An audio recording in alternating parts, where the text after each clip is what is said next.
Itu proses polisian geledah kemarin sudah penyidikan Pak Ponto. Karena saya tahu persis izin penggeledahan itu diurus hari Senin, Selasa sore keluar, Rabu baru Ke penggeledahan. pengadilan ya itu izin? Ya pengadilan Jakarta Oke. Selatan, ke Bogor, ke Jakarta Utara. Ada Artinya kalau pengadilan izin, ini apa yang disampaikan oleh Pak Susno pasti benar? ya sudah Pasti ada ke izin. presiden juga izin. Iya, saya tidak tahu. Tapi Kalau saya tahu, ke pengadilan izin kan pasti saya tahu nggak mungkin. persis itu diajukan izin hari Senin. Terus kemudian masih perdebatan di pengadilan, baru Selasanya ada juga dari Mahkamah Agung untuk mendiskusikan itu. Kalau sudah penyidikan, sudah arahnya jelas 3 perkara itu, maka diberikan izin geledah. Maka kemudian hari Rabunya geledah. Saya mendengar mencuri suara itu sampai kejedot kepala saya ini masih sakit hubungannya. Makasih. Tapi nggak apa-apa Pak, itu mau dianggap penyidikan nggak apa-apa. Tapi intelijen bilang itu masih penyelidikan kok. Oh iya Pak, penyelidikannya Kan ada masalah. intelijennya itu sudah jauh sebelumnya 2 tahun Pak malahan. Termasuk Iya. tadi yang ordal tadi sempat memang di dalam tapi kemudian diberhentikan, maka digalang oleh Mau tahu ordalnya siapa tahu nih? Bukan masalahnya kan Tempat di dalam tapi penyelidikan itu diberhentikan. Tidak Oke. hanya 2 tahun, dia kan bisa berhenti kapan saja. Bentar, ini menarik. Jadi ordalnya Kan itu itu. ada di dalam rumah itu, lalu kemudian diberhentikan. Iya kan? Oh, Mas Boyamin nggak mau ngomong nih soal itu. Maksudnya Jadi itu tadi, kalau orang dalam itu pernah bekerja di dalam itu, lalu diberhentikan. karena kalau kita berbicara penyidikan panjang urusannya, bagaimana menyidik tersangkanya belum dimunculkan, bagaimana belum diperiksa, belum jadi saksi, kan panjang urusannya.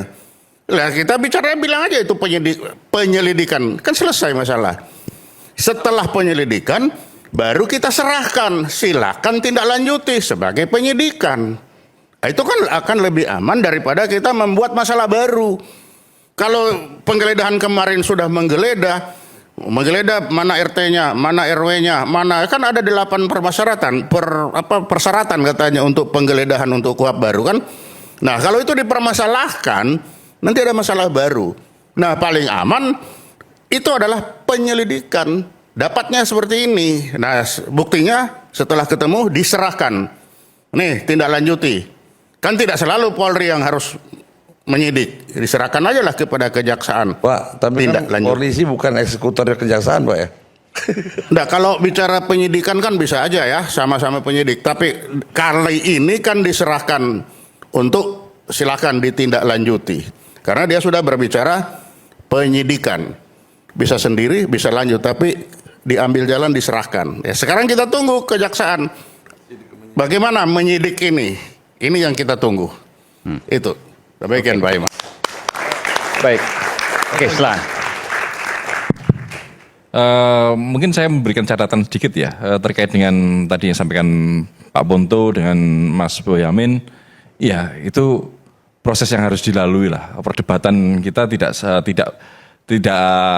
harus berhenti di situ gitu loh. Udah proses ini udah dijalankan. Bola panas sekarang berada di kejaksaan. Yang lebih yang harus digarisbawahi. Saya menyambung yang disampaikan tadi Bang Slamet Ginting. Ini upaya pemberantasan korupsi ini kalau kita sepakat ya jangan diganggu-ganggu oleh upaya-upaya yang lain seperti itu.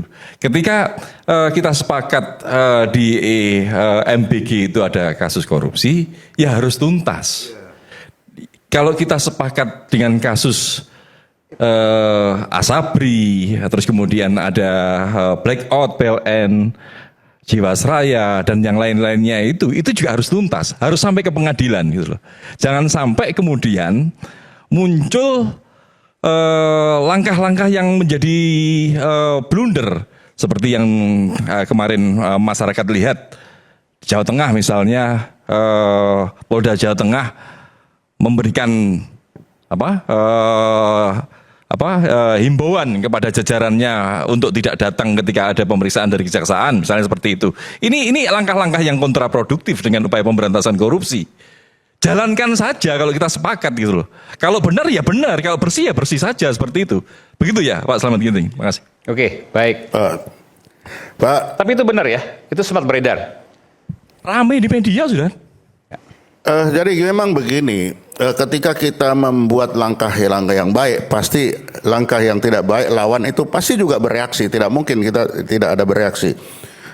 Itulah sebabnya sebelum melangkah kita harus membuat yang benar. Misalkan tadi kita bicara PKH. PKH ini apa tugasnya? Justisia apa, pro justisia apa bukan? Karena kalau saya lihat tugasnya saja ini, misalkan itu Perpres nomor 5 ya tahun 2005, melaksanakan penagihan, penguasaan kembali, melakukan upaya penegakan hukum. Apakah bisa Perpres sampai sejauh ini? Karena ini akan menghasilkan masalah baru lagi. Begitu ini sudah dikuasakan, pasti ngelawan itu yang diambil ini. Karena apa? Perpres itu tidak bisa sejauh ini. Meskipun kan nanti ada bukti-buktinya yang kemudian bisa dilakukan. Tapi kan langsung di Ditangani oleh sini. kejaksaan atau kepolisian. Itu makanya tugas Perpres ini, misalkan kalau saya bilang Satgas itu cukup menemukan, memverifikasi, mengkoordinasikan, merekomendasi, tapi tidak penguasaan kembali, upaya penegakan hukum.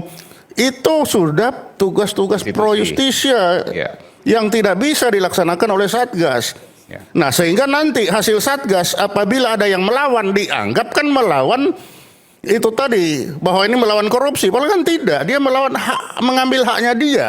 Karena kesalahan kita membuat ini. Maka hati-hati penggunaan Satgas-Satgas ini. Bukan Satgas, harus sudah ada, masing-masing lembaga kementerian kan sudah ada. Mas Aiman, saya sedikit luruskan soal Satgas PKH itu. Di dalam Perpres Satgas PKH itu, kalau Pak Pontoh cek, tidak ada kata upaya penegakan hukum di dalam Satgas PKH. Karena Satgas PKH melakukan tindakan administratif, bukan penegakan hukum. Di dalam klausul pasal tidak ada? Tidak ada upaya penegakan hukum, karena tidak mungkin ada upaya penegakan hukum menggunakan payung hukum peraturan presiden tadi. Bahwa dalam tindakan administratif itu ditemukan ada kesesuaian dengan dugaan tindak pidana, maka dari itu di dalam Satgas PKH ada banyak lembaga yang ready, yang bersiap untuk menindaklanjuti temuan dari administratif itu untuk masuk ke ranah hukum. Jadi saya ingin luruskan di sana. Izin semoga. Sebentar. Ya. Sebetulnya kalau kita bicara Satgas ya, itu juga sebetulnya nggak positif juga. Karena apa? Itu melemahkan institusi yang ada. Ya. Kenapa nggak institusi itu dikuatkan? Ya, untuk melakukan tugas-tugas yang sudah diemban oleh dia gitu. Nah, kalau kita bicara, jadi lama-lama kayak negara Satgas nih, ya Pak. Ya. Nah, ya, meskipun secara hukum, secara operasional, ketika itu kemudian baik, ya tentu punya alasan untuk itu. Bahwa ada perdebatan tentu itu hal yang positif. Silakan, Bung Iwan. Jadi gini, ya, kita kan dari beberapa hari yang lalu masyarakat luas disibukkan dengan menonton tayangan di seluruh media. Hebatnya kawan-kawan dari Mabes Polri dalam pemberantasan korupsi, ya. Saya berharap ini semua bukan berbalas pantun, ya. Karena kalau kita mau membersihkan halaman, tentunya menggunakan sapu yang bersih.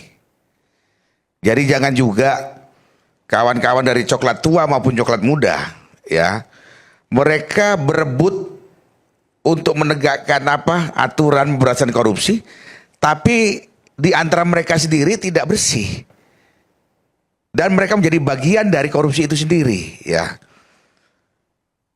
Terus lagi budaya yang kedua, nih, ini Pak Soleman Ponto sama Pak Susno Duaji ini nggak pernah berantem. Yang berantem itu anak buahnya Pak Soleman Ponto dan Pak Susno Duaji. Kalau komandan itu selalu rangkulan, makan bareng, nyanyi bareng.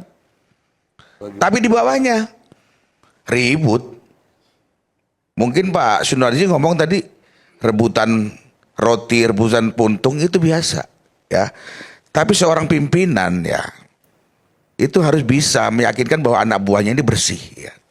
Saya akan nanya, coklat tua dan coklat muda ini mendukung program pemberantasan korupsi dari Bapak Prabowo itu didasari karena pengabdian yang tulus atau pura-pura loyal yang tujuan endingnya untuk menjatuhkan Prabowo Subianto.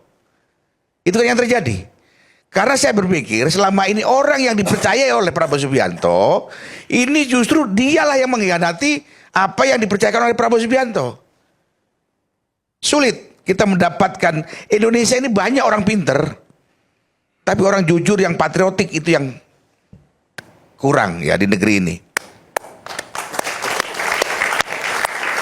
Di sini saya sebagai ketua umum Gerakan Cinta Prabowo juga ketua presidium, ya, merasa kecewa, marah, miris dengan tontonan-tontonan tadi itu yang dengan cepat, dengan gesit melakukan penggeledahan, tapi endingnya membuat masyarakat bertanya-tanya bingung. Ini kasus mau dibawa kemana? Ini kasus mau dibawa kemana? Ya. Jadi kalau memang coklat tua dan coklat muda ini benar-benar sepakat untuk melakukan pembersihan di negara ini dari korupsi, lakukan dengan yang benar, jujur. Coklat tua maksudnya polisi dan jaksa. Gitu. Kira-kira gitu Mas Aiman yang ngomong ya. Jadi intinya itu ya. Saya support, saya dukung Kortas Tipikor Mabes Polri. Ya.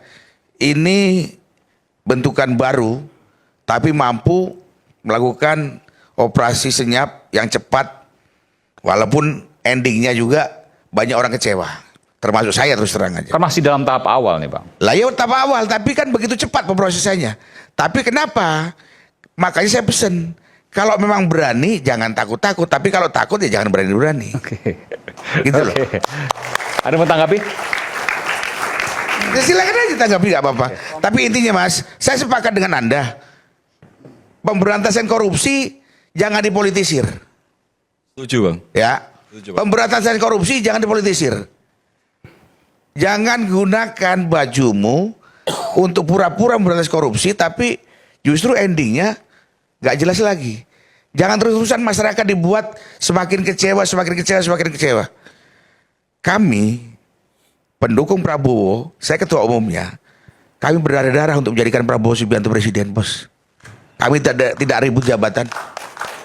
Kami tidak pernah minta jabatan, enggak.